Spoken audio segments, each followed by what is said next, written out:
In questa ordinanza appena firmato abbiamo messo tutto quello che potevamo mettere, non potevamo andare oltre. È una leggera, graduale apertura, lo avevo promesso, e però dobbiamo essere prudenti perché la battaglia non l'abbiamo ancora vinta. Abbiamo consentito, come avrete letto, alcune attività, abbiamo consentito il trasferimento nella seconda casa, ma non per fare avanti e indietro, ma per restarci per qualche tempo come se foste in vacanza.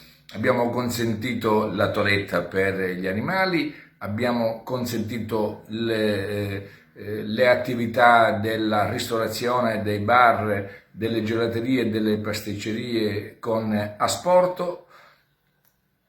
Consentiamo di poter finalmente tornare al cimitero per porre un fiore sulla tomba dei nostri cari.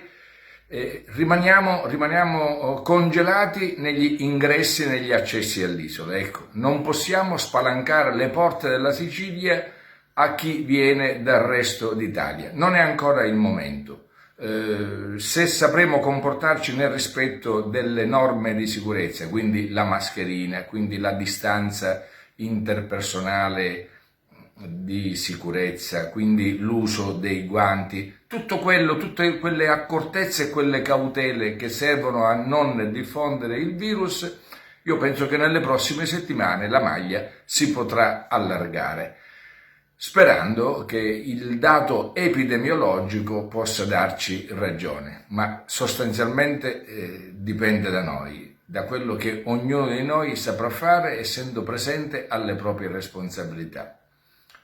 E poi guardare ai settori produttivi, a quelli che ancora non hanno potuto riprendere l'attività, penso ai parrucchieri, ai barbieri, solo per fare un esempio, penso al commercio al dettaglio, ad altre categorie. Noi avremmo voluto lentamente riaprire, ma come sapete ci si muove all'interno di una cornice delle linee generali che vengono fornite da Roma, dal governo nazionale. Senza fare guerra a nessuno, tutto quello che potevamo fare, anche con qualche piccola forzatura, non lo diciamo, lo abbiamo fatto.